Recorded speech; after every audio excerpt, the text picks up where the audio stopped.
नमस्कार, मैं रवीश कुमार। कश्मीर में भाषण देना हो तो कुछ भी करने की जरूरत नहीं। पूरे भाषण में 370 की रट लगाकर चले आइए, हेडलाइन छप जाएगी। कई बार लगता है कि 370 का राग किसके लिए जपा जा रहा है। इसकी भी हालत राम मंदिर के निर्माण वाले मुद्दे जैसी हो गई है। लोग अपनी समस्याओं पर सुनना चाहते हैं और सरकार 370 और राम मंदिर पर बोलकर निकल जाती है। अमित शाह ने कहा कि जम्मू कश्मीर को आईटी हब बनाएंगे। साथ में यह भी बता देते कि 10 साल में किस किस शहर में भारत में नया नया हब बना है और वह व्यवस्थित रूप से हब की तरह काम कर रहा है, बेढब की तरह नहीं। यह केवल इमारतें नहीं हैं, जम्मू कश्मीर के कॉलेज हैं। ये तस्वीरें पहाड़ और झील के फोटो से काफी अलग हैं, लेकिन इसके भीतर का हाल बता रहा है कि इमारतें ही हैं। साफ आसमान के कारण इनकी खूबसूरती भले निखरती लग रही है, लेकिन क्या आप जान पाते हैं कि जम्मू कश्मीर राज्य का युवा हर दिन जिस कॉलेज में जाता है ताकि पढ़ाई कर सके और कुछ जान सके, आगे के लिए तैयार कर सके, उन कॉलेजों में शिक्षक नहीं है। हम कश्मीर के पहाड़ों पर आहें भरकर चले आते हैं, लेकिन ये देखना भूल जाते हैं कि इन इमारतों के भीतर क्या चल रहा है, लोगों के जीवन में क्या हो रहा है। 370 के अलावा इन कॉलेजों के भीतर पढ़ाई की कैसी हालत है, इस पर भी तो बात की जा सकती है। राज्य में करीब 140 कॉलेज हैं। सारे कॉलेज कॉन्ट्रैक्ट टीचर के भरोसे चल रहे हैं। कॉन्ट्रैक्ट टीचर की संख्या 2500 से लेकर 3000 बताई जा रही है। क्या जम्मू कश्मीर के कॉलेज इन्हीं के भरोसे चल रहे हैं? 10 साल से भी ज्यादा समय से लोग कॉन्ट्रैक्ट पर पढ़ाते हुए मिल जाएंगे। इन्हें अब तक परमानेंट क्यों नहीं किया गया? यहां पढ़ाने वाले टीचर कब तक कॉन्ट्रैक्ट पर पढ़ाते रहेंगे? इस समय पर क्लास शुरू हो चुकी है, कॉन्ट्रैक्ट टीचर की तैनाती नहीं हुई है। वे अपनी तैनाती को लेकर आंदोलन कर रहे हैं। कह रहे हैं कि अगर टीचर ही क्लास में नहीं है तो फिर वहां पढ़ा कौन रहा है। बात केवल इतनी नहीं है, जम्मू कश्मीर में कॉन्ट्रैक्ट पर पढ़ाने वाले शिक्षकों का वेतन 28,000 है। क्या यूजीसी को यह नहीं पता कि इन्हें 28,000 रुपए की सैलरी दी जा रही है महीने की? क्या यूजीसी इतना भी पता नहीं कर सकती है? कॉन्ट्रैक्ट टीचर का कहना है कि लद्दाख में कॉन्ट्रैक्ट टीचर को 57,000 से अधिक मिल रहा है वेतन के रूप में यूजीसी के हिसाब से, लेकिन जम्मू कश्मीर के कॉन्ट्रैक्ट टीचर को 28,000 रुपए प्रति माह की सैलरी दी जा रही है। वह भी 12 महीने की नहीं दी जाती, 8 या 9 महीने की दी जाती है। डॉक्टर रजनी देवी पीएचडी हैं, 12 साल से पढ़ा रही हैं, अपना हाल बताना चाहती हैं। पिछले 12 सालों से जम्मू में एकेडमिक अरेंजमेंट पे पढ़ा रही हूँ और इन्हीं 12 सालों में हमें पहले कहा जाता था एडहॉक, फिर कॉन्ट्रेक्चुअल, फिर एकेडमिक अरेंजमेंट और अब हमें टाइटल दिया जा रहा है नीड बेस्ड एकेडमिक अरेंजमेंट। जबकि 2021 में हमारे कॉलेज में जीडीसी नौशहरा में जहाँ मैं पढ़ाती थी, वहाँ पर नैक की टीम ने आके कहा कि लेक्चरर जो नोमेनक्लेचर है वो हम कॉलेज में किसी को भी नहीं देते, सबको असिस्टेंट प्रोफेसर का ही दर्जा दिया जाता है। लेकिन हमें आज तक वो दर्जा नहीं मिला है और इसके साथ साथ हमारे साथ हर जगह पे इनजस्टिस हुआ है। लद्दाख भी और जेके भी सेम टाइम पे यूटी बनी थी। लद्दाख में जो एकेडमिक अरेंजमेंट या कंट्रेक्चुअल पढ़ा रहे हैं कॉलेजेस में, उनको बेसिक सैलरी 57,700 मिल रहा है और हमें 28,000। 2018 में हमारी सैलरी बढ़ाई गई थी 18,000 से 28,000, लेकिन उस टाइम हमारा सेशन हुआ करता था पूरा 12 महीने का। सैलरी उन्होंने 18 से 28 तो कर दी, लेकिन इसके साथ क्या किया, हमारा सेशन जो कि 12 महीने का था उसको 8 या 9 महीने का कर दिया है और उसके साथ कहा कि विंटर वेकेशन में आपको कोई भी पैसा नहीं मिलेगा। इसी तरह से हर जगह पे हमारे साथ डिस्क्रिमिनेशन होता रहा और हम पिछले 3-3.5 महीने से घर में बैठे हुए हैं। We are highly qualified, PhD किया हुआ है, नेट किया हुआ है हम लोगों ने, लेकिन हर जगह पे हमें डिस्क्रिमिनेशन हो रहा है।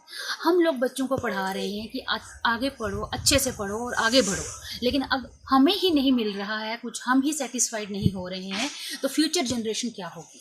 हम लोगों ने बड़ी मुश्किल से मिडिल क्लास फैमिली से निकल के पढ़ाई की ताकि हमारा फ्यूचर सिक्योर होगा। जब लद्दाख के उपराज्यपाल ने कॉन्ट्रैक्ट शिक्षकों की सैलरी बढ़ाकर 57,000 कर दी, जो यूजीसी के मानक के अनुसार है, तो जम्मू कश्मीर के एलजी ने यह काम क्यों नहीं किया? कॉन्ट्रैक्ट पर पढ़ाने वाले शिक्षकों ने उपराज्यपाल मनोज सिन्हा को भी पत्र लिखा है। कितने भाषण आपने अमित शाह के या प्रधानमंत्री मोदी के कॉन्ट्रैक्ट टीचर पर सुने हैं? यही नहीं, 2021 में जब परमानेंट टीचर की वैकेंसी आई, उसे 4 साल में पूरा नहीं किया जा सका, वैकेंसी वापस ले ली गई। डॉक्टर आफताब अहमद रादर इसके बारे में बता रहे हैं। अब बात आ जाएगी यहाँ पे, ये लोग क्वालिफाई क्यों नहीं कर पाए एग्जाम्स को, परमानेंट क्यों नहीं हुए, आप पोस्ट्स कितने निकालते हो। सबसे बड़ी बात 2021 में पोस्ट्स निकाले हायर एजुकेशन डिपार्टमेंट में, नियर अबाउट 150-200 के करीब पोस्ट्स थे। मैं ये बताना चाहूंगा उसमें यहाँ पे आप लोगों ने रिक्रूटमेंट प्रोसेस शुरू की, रिक्रूटमेंट भी आपने आगे बढ़ाई, उसके बाद आपने स्क्रीनिंग भी की, बहुत सारे कैंडिडेट्स का शॉर्ट लिस्ट आ गया, मोर देन 15 सब्जेक्ट्स का शॉर्ट लिस्टिंग आपने निकाल दी। बहुत सारे कुलीग्स ने मिठाइयां भी बांटी, बिकॉज वो शॉर्ट लिस्टिंग में सबसे टॉप पे थे और इनको अब इंटरव्यू खाली एक फॉर्मेलिटी उनके लिए बन रही थी। और अब 2 साल बाद एक ऑर्डर निकालते हो कि all the post they stand withdrawn. क्यों? उसके बाद आपने एक नई पॉलिसी तरतीब दे दी, 2 साल के बाद आपको याद आया अब हमें इनका एग्जाम करना है, अब हमें उस सेटअप को चेंज करना है। कम से कम ये चीज तो समझ लीजिए उस टेन्योर में कितने लोग जो हैं वो अगर आप देखेंगे वो ओवरेज हो चुके होंगे। तो इन चीजों का आप लोगों को ख्याल रखना है। अगर आप इन चीजों का ख्याल नहीं रखते हो तो यहाँ पे जो हालात हैं वो इससे बद से बदतर होने जा रहे हैं। आप पढ़े लिखे नौजवानों को, जिसने पीएचडी किया है, कल ही एक रिसेंट वीडियो यहाँ पे आया, एक पीएचडी वाला बंदा वो ड्राई फ्रूट सेल कर रहा है एक कार्ट पे। तो कम से कम यहाँ पे आप देखिए पढ़े लिखे यूथ के लिए क्या किया जाता है। और जाए ये दुहार लगाए तो किसके सामने दुहार लगाए? इनके सामने अपनी बात रखने के लिए और कौन सा ऑप्शन अवेलेबल है? कम से कम हायर एजुकेशन डिपार्टमेंट को और ये जो यहाँ पे जितने भी कंसर्न बंदे हैं ये तो सोचना चाहिए। तो या तो हमें एक बात बता दीजिए, अगर if you are claiming that कि हमें तो खुद लगता है कि वी आर इंडियंस, हम तो हिंदुस्तानी हैं, हिंदुस्तान के आईन की कदर करते हैं, हिंदुस्तान के फ्लैग की कदर करते हैं, 1 नेशन 1 कॉन्स्टिट्यूशन पे बिलीव करते हैं, तो हमें बता दीजिए बाकी जो हिंदुस्तान की स्टेट्स एंड यूनियन टेरिटरीज हैं वहां पे आप यूजीसी के हिसाब से सैलरी देते हो 57,700 रुपीज। तो जम्मू एंड कश्मीर में उस टाइम पे आपको क्यों ये यूजीसी की गाइडलाइन याद नहीं रहती है? उस टाइम पे आपको 1 नेशन 1 कॉन्स्टिट्यूशन याद क्यों नहीं रहता है? जब आपको जम्मू एंड कश्मीर के यूथ के को मुखातिब करना होता है, 1 नेशन 1 कॉन्स्टिट्यूशन कहां चला जाता है उस टाइम पे?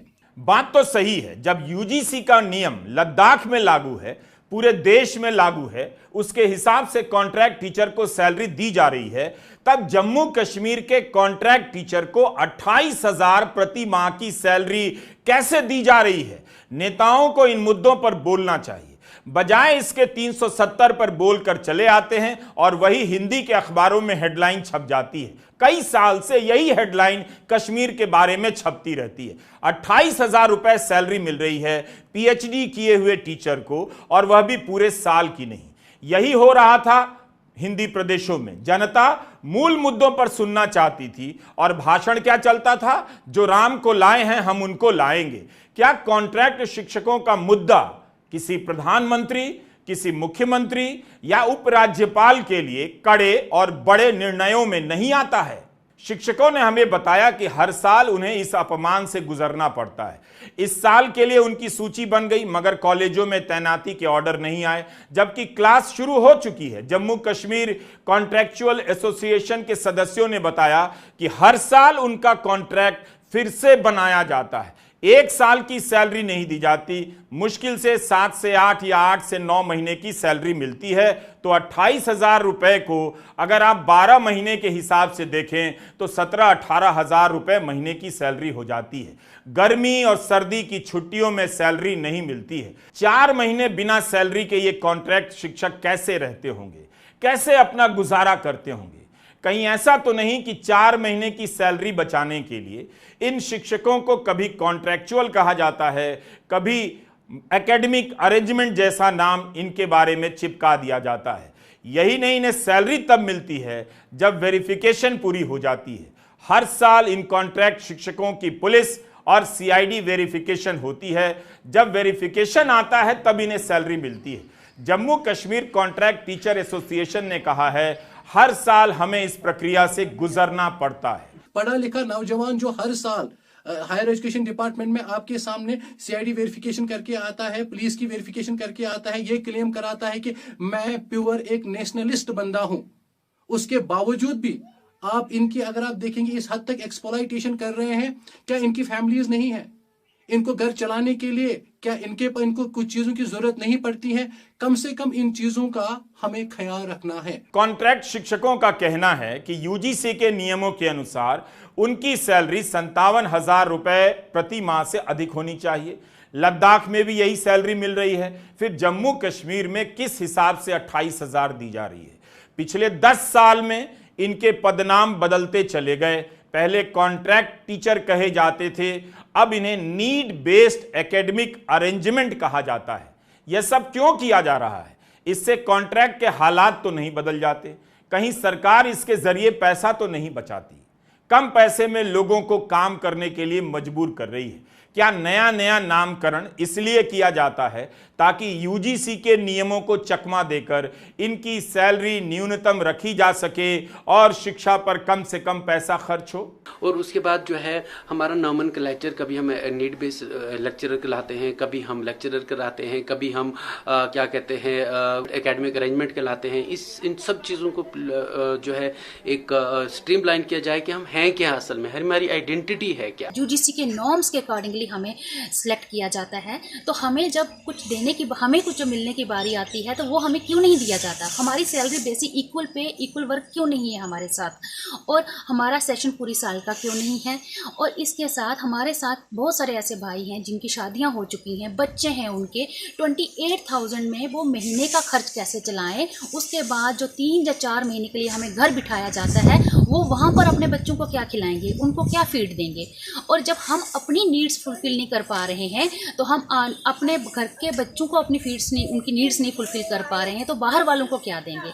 हम हाईली क्वालिफाइड हैं, पीएचडी हैं, हमारी आपसे यही रिक्वेस्ट है, एलजी साहब से ये रिक्वेस्ट है कि एक तो हमारा नॉमेनक्लेचर चेंज किया जाए और दूसरा हमें इक्वल पे इक्वल वर्क की बात की जाए और इसके साथ हमारी लिए कोई पॉलिसी फ्रेम की जाए। हम में से बहुत सारे ऐसे लोग हैं जो ओवर एज हो चुके हैं। सैलरी हाइक की जाए, हमारा सेशन पूरे 12 महीने का रखा जाए और इसके साथ ऐसा किया जाए कि जो भी लोग हैं, हम लोग इतने लोग हैं, हाईली एजुकेटेड हैं, हम लोगों को 12-12 साल 15-15 साल हो गए हैं पढ़ाते हुए और हम में से बहुत सारे लोग ओवर एज हो चुके हैं, उनके लिए कोई पॉलिसी रिफॉर्म की जाए।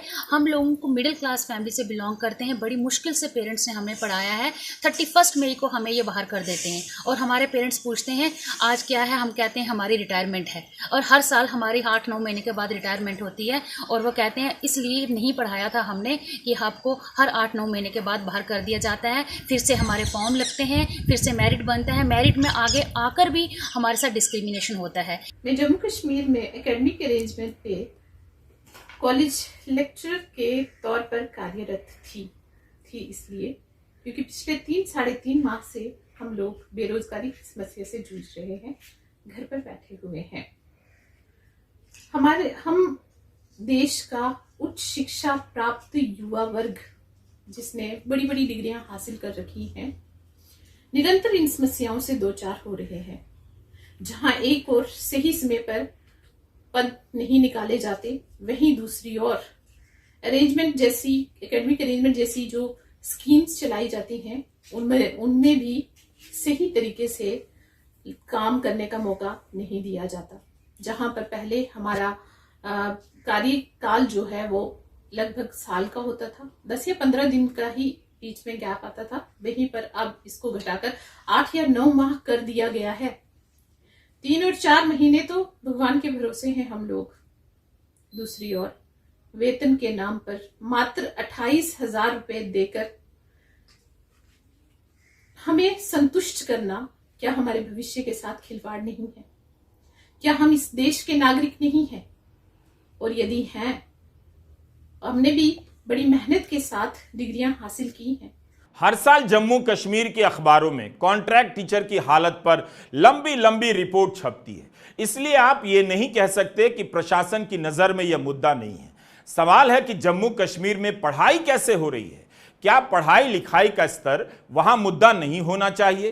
पुरानी खबरों में जाकर देखिए तो पता चलेगा कोई मुद्दा कितने साल से चला आ रहा है और उसका असर जनजीवन पर किस तरह से पड़ता होगा। कश्मीर का एक अखबार है राइजिंग कश्मीर, मार्च 2023 में इसकी एक रिपोर्ट है कि बारामूला के एक सरकारी महिला कॉलेज में फिजिकल एजुकेशन और स्पोर्ट्स के टीचर से कहा गया वे पॉलिटिकल साइंस पढ़ाएं, केमिस्ट्री डिपार्टमेंट के शिक्षकों से कहा गया वे पब्लिक एडमिनिस्ट्रेशन पढ़ाएं। यही नहीं, बॉटनी डिपार्टमेंट के शिक्षकों को इकोनॉमिक्स पढ़ाने के लिए कहा गया। जीव विज्ञान के शिक्षकों से कहा गया सोशल वर्क पढ़ाएं। मैथ्स के टीचर से कहा गया फिलॉसफी पढ़ा दें।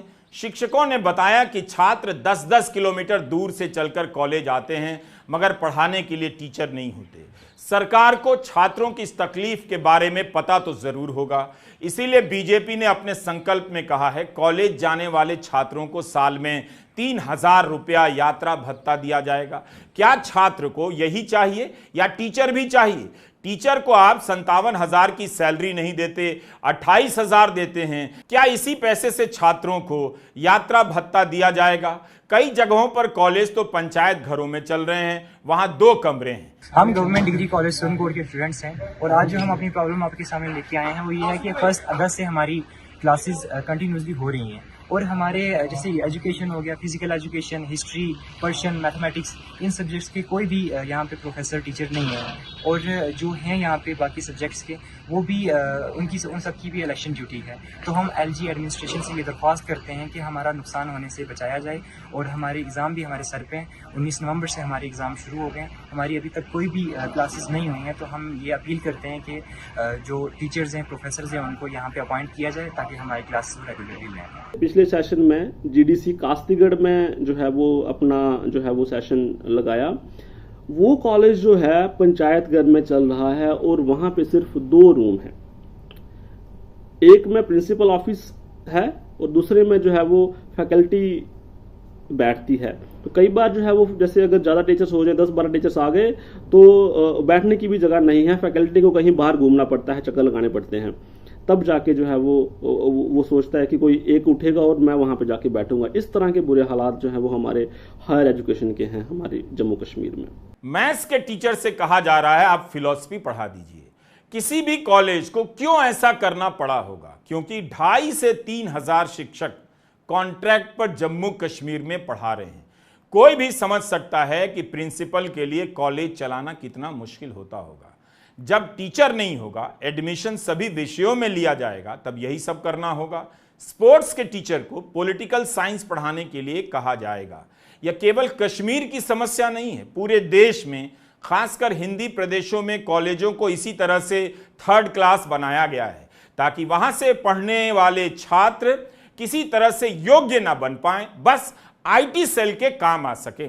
अगर समय पर शिक्षक नहीं आएंगे तो यही सब होगा। जरूर इस खबर के मामले में लीपापोती कर दी गई होगी, लेकिन इतना तो आप अंदाजा लगा सकते हैं कि कॉलेजों में पढ़ाई का लेवल क्या रहा होगा।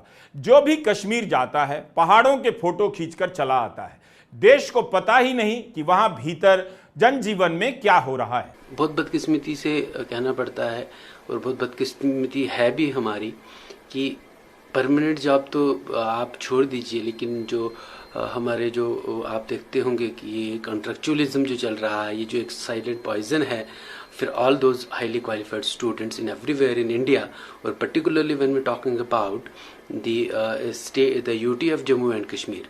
तो ये कॉन्ट्रेक्चुअलिज्म का जो पॉइजन इन्होंने दे रखा है, इस पॉइजन को भी ये अच्छे से जो है नहीं दे रहे हैं। ये मैं एक जो है अगर आसान शब्दों में बोलना चाहूँ, क्योंकि आप देखेंगे कि जितनी भी यूटीज़ हैं, हम जितनी भी यूटीज़ या स्टेट्स हैं हमारे इंडिया में, तो हर स्टेट और हर यूटी जो है एक इंस्ट्रक्शन यूजीसी की जो होती है रिक्रूटमेंट प्रोसेस को लेके या फिर रिन्यूमरेशंस को लेके इन कॉलेजेस में जो कॉन्ट्रेक्चुअल काम करते हैं। लेकिन हमने अपनी जो इल्तिजा है, काफ़ी बार हमारी एलजी एडमिनिस्ट्रेशन से भी हमने इल्तिजा करी। हमने जो हमारे क्या कहते हैं सेक्रेटरीज हैं, अंडर सेक्रेटरीज है हायर एजुकेशन के, यहाँ पे उनसे भी हमने काफ़ी बार इल्तिजा करी कि भाई इस पर नज़रसानी करिए। आप जो हमारे साथ खिलवाड़ कर रहे हैं, हमारी लाइफ के साथ खिलवाड़ कर रहे हैं, क्योंकि आप यूजीसी के जो नॉर्म्स हैं वो फॉलो नहीं कर रहे हैं। जब आप सिलेक्शन करते हैं, जब आप रिन्यूमरेशन की बात होती है, जब आप सैलरी देने की बात करते हैं, तो तब भी आप यूजीसी का जो बेसिक सैलरी है वो नहीं देते आप।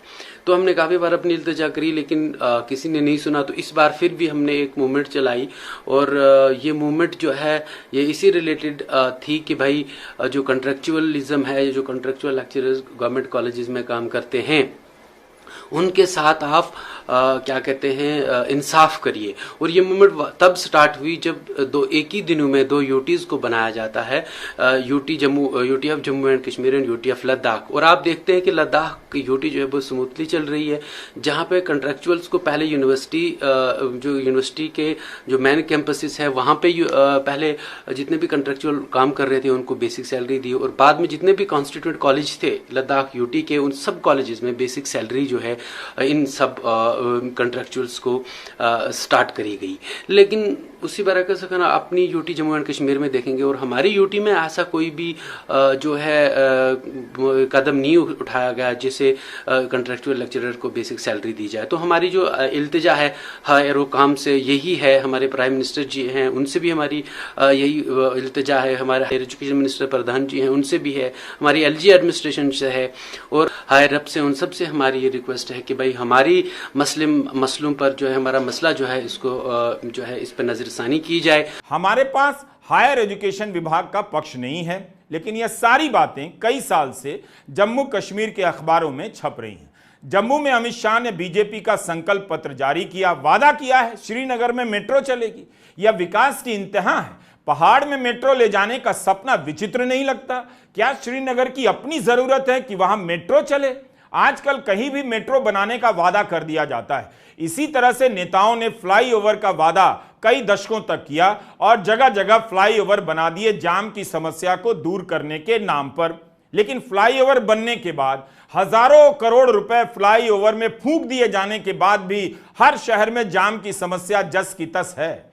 अमित शाह के संकल्प पत्र में ये बना देंगे वो बना देंगे की बहुत भरमार है, लेकिन जो कर सकते थे, जो बहुत आसान था, उसमें से ये एक काम था सभी शिक्षकों को परमानेंट करना। संकल्प पत्र लॉन्च करते समय अमित शाह इमारतों का जिक्र खूब करते हैं और यहां आप देख रहे हैं कि 2500-3000 कॉन्ट्रैक्ट शिक्षकों के हवाले कॉलेज की इमारतें हैं और उन्हें कितनी कम सैलरी दी जा रही। जम्मू कश्मीर में सबसे बड़ी जरूरियात थी शिक्षा की।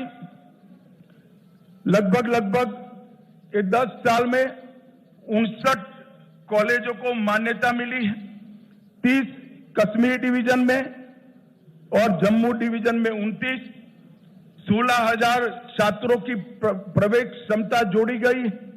न्यू एजुकेशन पॉलिसी के तहत आओ स्कूल चले अभियान हमने आगे दिखाया है, बढ़ाया है।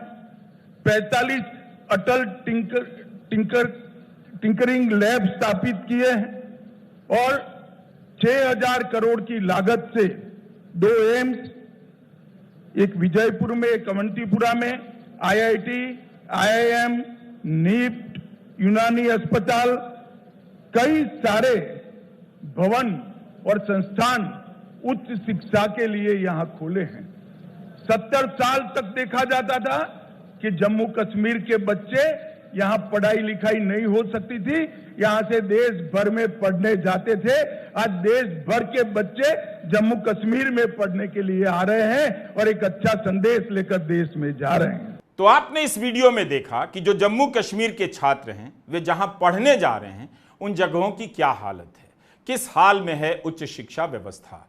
बीजेपी ने सभी छात्रों को लैपटॉप देने का वादा किया है। छात्रों की जरूरत का इतना पता है, तो क्या यह पता नहीं कि एक जरूरत टीचर की भी होगी? बिना टीचर के क्या वह छात्र हो सकता है? हर साल कॉन्ट्रैक्ट के ये टीचर 3-4 महीने के लिए निकाल दिए जाते हैं। इनकी सुध कोई क्यों नहीं ले रहा है? 31 मई को हमें इन्होंने निकाल दिया कॉलेज से कि जो है वो हम एज अ कंट्रैक्चुअल अपॉइंट किए गए थे। और ये जो नोडल कॉलेजेस हैं ये हर साल ऐसा करते हैं कि हमें 8-9 महीने के लिए लगाते हैं और फिर उसके बाद निकाल देते हैं। लगभग 3 से 4 महीने हमें फ्री बैठना पड़ता है घर पे, और उस टाइम पे जो हम पे जो प्रेशर होता है उसको मैं बयान नहीं कर सकता कि कितनी हमारी जो है वो एक्सप्लॉयटेशन होती है। आप जब हमारी अपॉइंटमेंट होती है तो उस टाइम हमारी जो अपॉइंटमेंट है एज पर यूजीसी गाइडलाइंस होती है कि जो भी क्राइटेरिया यूजीसी ने जो फिक्स किया है उसके अकॉर्डिंग हमारी अपॉइंटमेंट होती है।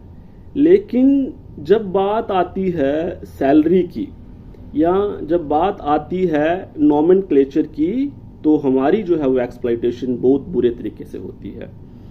जैसे कि हमारा जो सैलरी स्ट्रक्चर है, हमें जो सैलरी मिलती है वो मिलती है 28,000 पर मंथ, और वो भी पूरे साल नहीं मिलती है, 8 से 9 महीने हमें जो है वो सैलरी दी जाती है 28,000। तो अगर आप उसको काउंट करेंगे तो लगभग 18 से 19,000 में हमारी सैलरी बनती है। और हम जो है वो इतने क्वालिफाइड हैं, सिर्फ लगभग जो है वो 2500 से 3000, जैसे मैं काम कर रहा हूं ऐसे ही लोग जो हैं वो अलग अलग कॉलेजेस में जम्मू में काम कर रहे हैं, और सभी का जो है वो हाल यही है। अभी 31 मई के बाद इन्होंने हमसे वादा किया था कि लगभग जो है वो 1 अगस्त तक हम आपको अपॉइंट दोबारा से कर देंगे, और हमारी काउंसलिंग भी हो चुकी है, कॉलेजेस भी अलॉट हो चुके हैं, लेकिन अभी तक जो है वो हमें अपॉइंटमेंट लेटर या हमारी ज्वाइनिंग नहीं करवा रहे हैं। और बच्चों की जो क्लासेस हैं लगभग 1 अगस्त से यहाँ पे स्टार्ट हो चुकी हैं। जम्मू कश्मीर के छात्रों का भविष्य यूपी बिहार के जिलों के छात्रों जैसा ही है। इस बारे में दोनों एक ही नियति के शिकार हैं। बहुत दुख होता है, कॉलेज की इमारतें बना दी गई हैं, उन पर सैकड़ों करोड़ रुपए खर्च कर दिए गए होंगे और टीचर नहीं है। स्थायी टीचर होता है, अपने करियर पर काम करता है, छात्रों से स्थायी संबंध बनाता है, उसकी जवाबदेही अलग होती है, मगर पूरी शिक्षा व्यवस्था को ठेके पर डाल दिया गया है। यह बताने की बात तो नहीं है, लेकिन आजकल पूर्वाग्रह और नफरत की परतें इतनी मोटी हो चुकी हैं कि बताना चाहिए। जम्मू कश्मीर के 2,500 से 3,000 कॉन्ट्रैक्ट शिक्षकों में जितने मुसलमान हैं उतने ही हिंदू हैं। सिख और ईसाई भी थोड़े बहुत हैं। मैं हमेशा कहता हूँ 370 की राजनीति ने हिंदी प्रदेशों के नौजवानों की राजनीतिक चेतना को बर्बाद कर दिया, जिसका नतीजा वे भुगत रहे हैं, भुगतते रहेंगे। घटिया कॉलेजों में 3-3 साल गुजार कर बाहर आ रहे हैं और रिपोर्ट में बताया जाता है ये किसी लायक नहीं है। 370 के समय तो राष्ट्रवादी हो जाते हैं और संविधान के एक्सपर्ट हो जाते हैं, मगर जिन कॉलेजों से निकल कर आते हैं उसके बाद सरकारी रिपोर्ट में या प्राइवेट कंपनियों की रिपोर्ट में कहा जाता है ये नौकरी देने लायक नहीं है। मगर अफसोस, जम्मू कश्मीर के नौजवान भी उसी 370 की राजनीति के कारण बर्बाद किए जा रहे हैं। अच्छा हो कि यूपी बिहार के नौजवान कश्मीर के नौजवानों के साथ अपने अपने कॉलेज की हालत का नोट्स शेयर करें, सबको सब समझ आ जाएगा। नमस्कार, मैं रवीश कुमार।